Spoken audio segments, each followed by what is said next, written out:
This is the Roller Coaster Podcast, and I'm your host, Lucy Q. Life is a wild ride. It has twists and turns. It's scary, exciting, and downright fun. So throw your head back, arms in the air, and come along with me for the ride. Life is like a roller coaster, baby, baby. I wanna ride. It's easy to let your age be your excuse. I mean, how many times have you heard someone say, "Oh, I'm too old for that. I'm too old to start again. I'm too old to chase my dreams, launch a business, or fall in love." But we hear stories every day of people getting married in their 80s, starting a business in their 70s, and following their dreams in their 60s. Joining me today is Michelle Johnson, who went from being a broke single mom at 25 to a successful attorney. But then at 40, she found herself lonely and depressed after leaving a 10-year unhealthy relationship. And to add insult to injury, she was overwhelmed with the guilt because she wasn't happy in her six-figure career. So she shifted her mindset and then fell in love, had two more kids, and launched a new career. Michelle now helps women realize that with the right information and mindset, they too can have it all. Hi, Michelle. Hi, Lucy. Thanks for having me. So, as I said before we hit record, although the particulars of our story are different, having that sort of journey in your 40s is very similar. So, can you take me back to where you were at that moment in time when you realized that things weren't working and that you weren't happy? There was a couple periods, but so first of all, my mantra is basically 40 is just the beginning, the best is yet to come. But I realized that in my late 30s, I was an attorney at the time. I was doing well financially, but I was in, like you said, I was in this relationship basically when I was 30 years old for 10 years. And it was not the most healthy relationship. There was a lot of back and forth. I just was not really compatible. We were not compatible for one another. And I find that a lot of professional women end up settling. And we as women, especially like around 35, we start panicking if we're not married and we don't have children. And then we kind of start settle into relationships. We're kind of like, okay, everyone has an issue. So if I just kind of deal with this person, I know what this person's issue is, and I'll be okay. I can get through it. I can muddle through it. But it just really played on my heart, my body, physically, mentally, emotionally. I just was not happy. I was getting cheated on. I was taking the brunt of the financial responsibility in the home, just kind of all crazy things. At the same time, I was a single parent as well. So my daughter was experiencing all of this as well. Not totally conscious of that, but there was a point in time where I couldn't sleep. My back was hurting, my hair was falling out. And I always wanted more children, but I kind of put that to the side. But at 38, 39, I was like, you know what? I can't do this anymore. It was just hurting. So I had to make the decision to end that 10-year relationship. And that's really hard. Especially, if you invested your time, your heart, not as much as the money, because you can get the money back, but those things you can't get back. And it's a loss. Um, but I had to choose me at 40. And it was the best thing that I ever did. I reconnected with my husband after I ended that relationship. And when I was getting out of that relationship, I wasn't really pressed or rushing to be in another relationship, like long term or marriage. I was just kind of like, oh, well, let's just see how this goes. But I had to go through my own kind of transformation. And I teach people about this transformation process that I went through that I actually started in my 20s, but completed in when I was 40. And once I went through that process, I was married within a year and had a baby over 40 shortly after that. So that's kind of in a nutshell, my journey with 40. That's quite the journey. You mentioned that you went through a transformation. What did that look like? What did you actually do to get from, that being stuck and being unhappy to coming out the other side? So yeah, so the transformation actually started in my late 20s. I had an epiphany about relationships. I wasn't in the relationship, the long term relationship at that point, but in my late 20s, so many people would ask me, like, "Hey, like, why are you single? Like, you're smart, you're attractive, you're witty, all that other stuff." And I'd be like, "Yeah, why am I single?" It's like, damn, I got a lot going on. Who isn't taking Yeah. this? And they know that too, right? And so, but I had to really sit down and like figure that out. And so, the first part of the transformation is looking back at probably your childhood.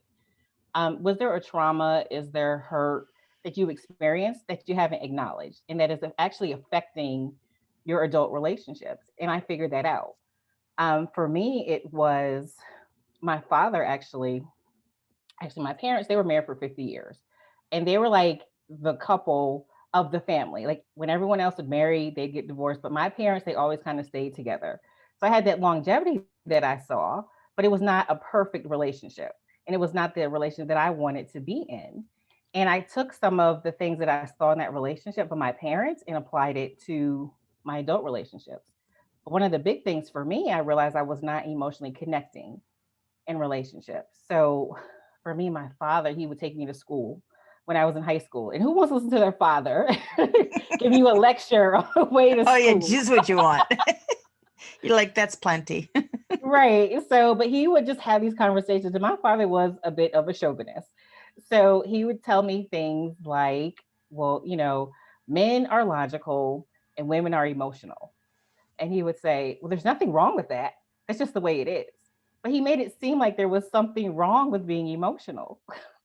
So So it's I almost very like you explored any sort of limiting beliefs that you may have had.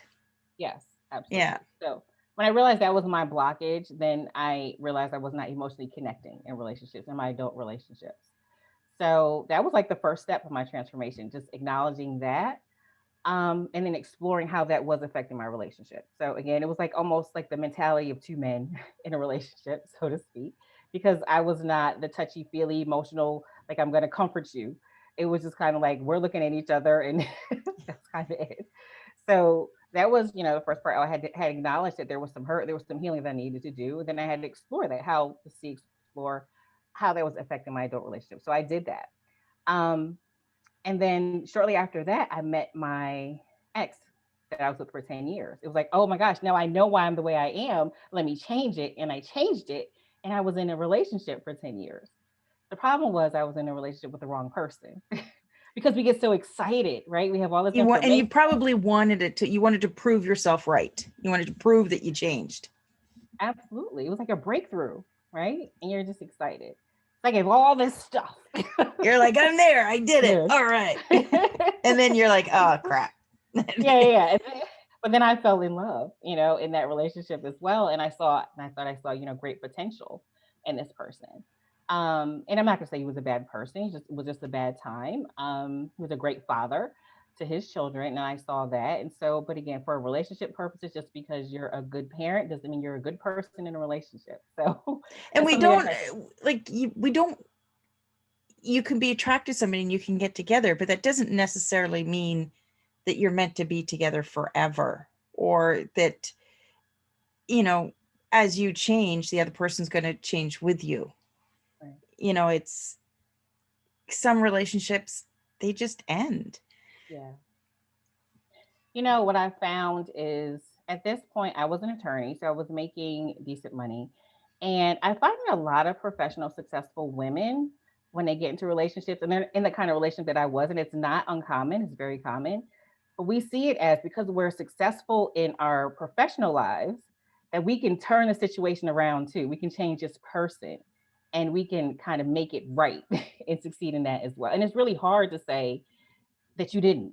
Well, do you find that because, you know, the women are successful in their careers, it's would be a bigger blow for, and I don't like the word fail, but for their marriages or relationships to fail because it's just they're not used to not succeeding. Absolutely. That's exactly what it is. You're so used to succeeding and doing well and turning situations around to your benefit that you think you can do the same thing in a relationship or person. You know, you just kind of stick it out a little bit longer, but it's not the case. So, yeah, so I had to kind of go through that process. Again, at 38, 39, I chose me. Um, and when I was out that relationship, I started dating again. And so the next part of the transformation process is kind of resisting putting all this information again that you have, um, and committing to the first person that you meet that you think you like, that you're attracted to, that you think would be like, you try to put your name with this person's last name and how How does that sound? how does that sound? Right, signing and all that. Like resist doing that.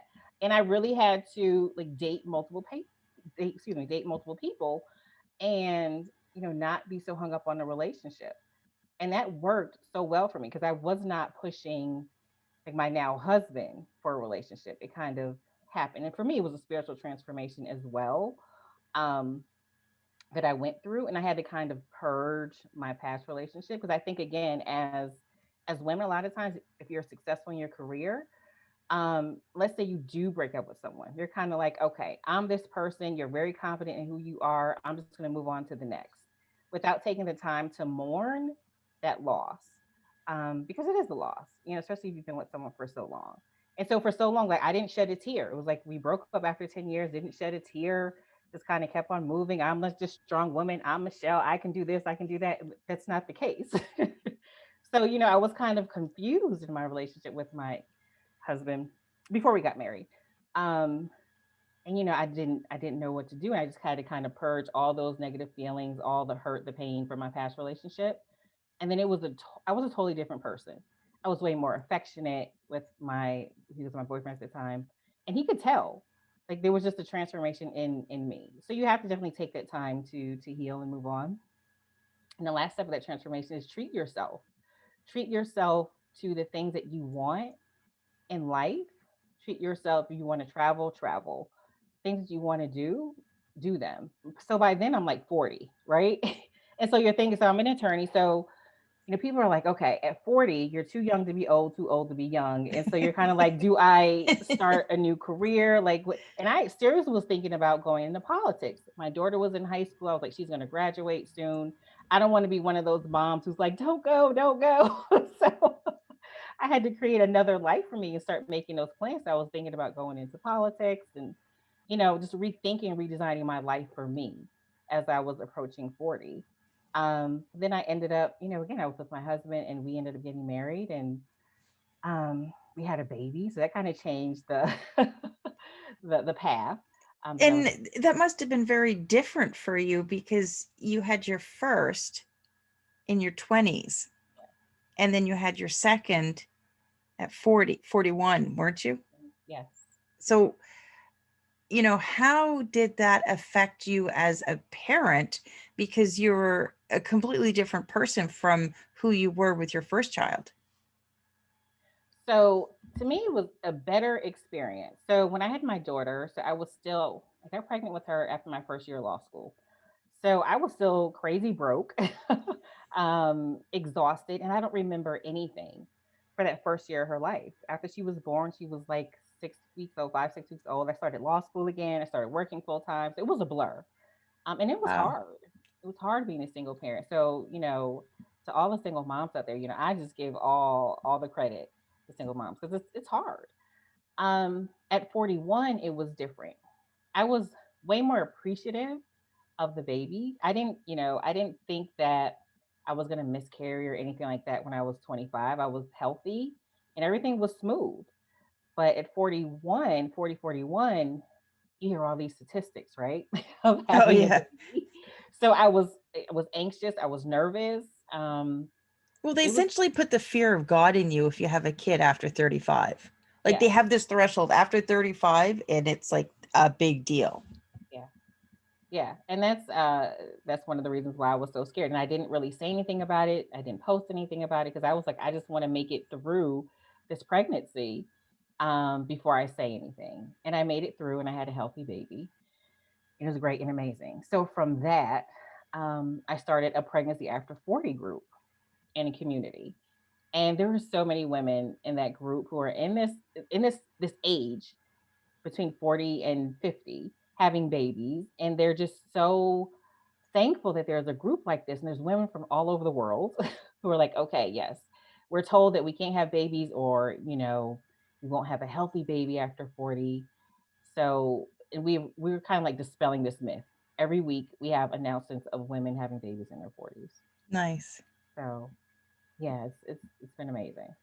Yeah, I mean, we had ours. I think I was 25, 26 when we had our first, Mhm. and our second came along 3 years later.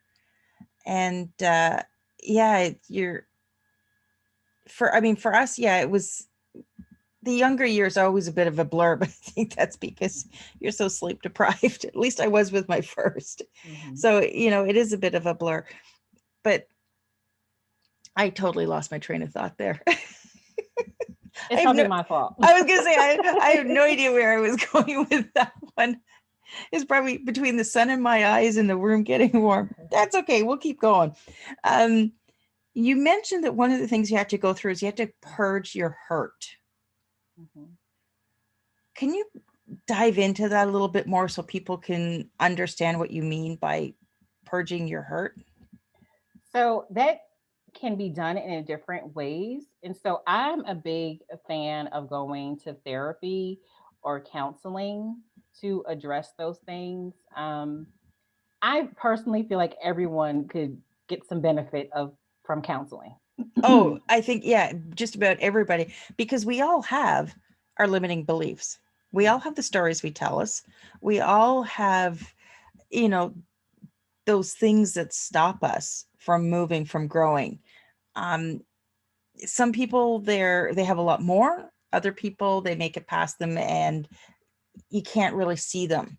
But everybody has issues somewhere along the line. And somehow you need to get help for that, just to help you get past it, to understand it, acknowledge it, and then let it go. absolutely. So yeah, counseling therapy is one way. And if we're talking dating, relationships, even professionally, I think coaching is amazing.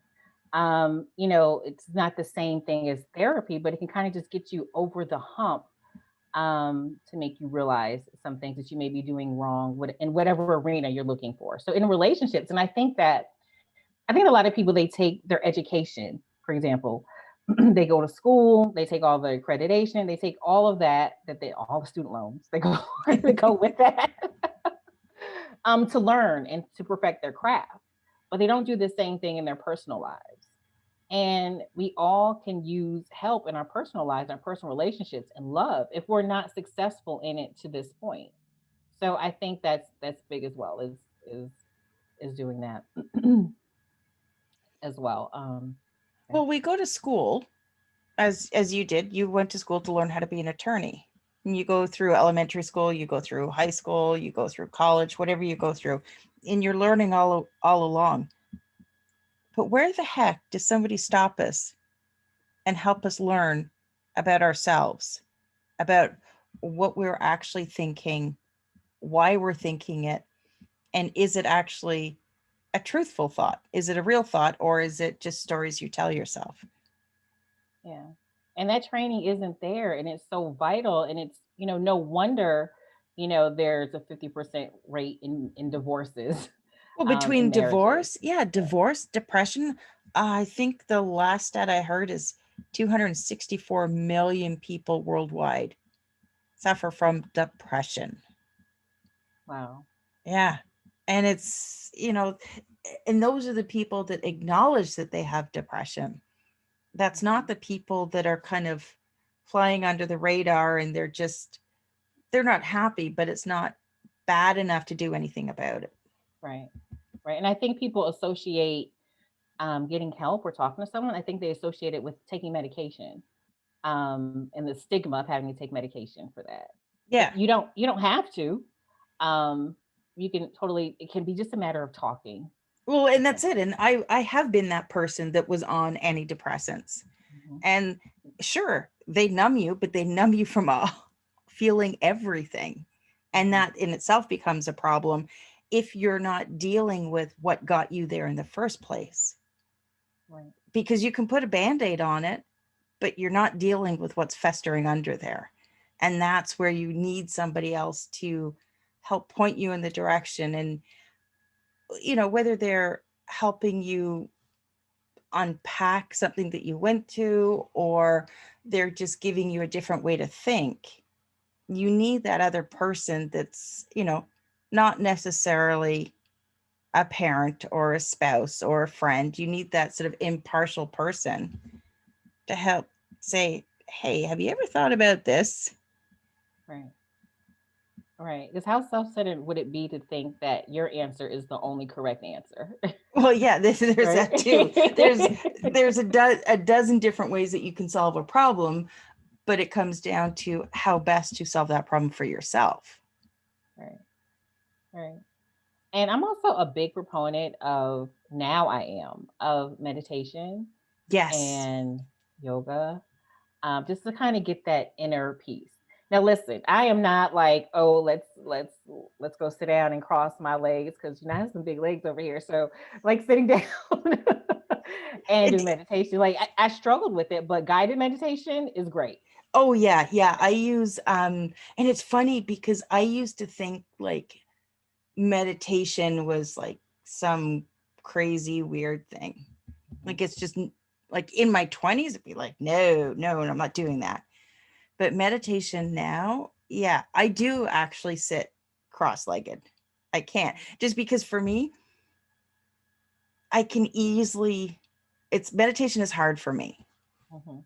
So I do use guided meditations.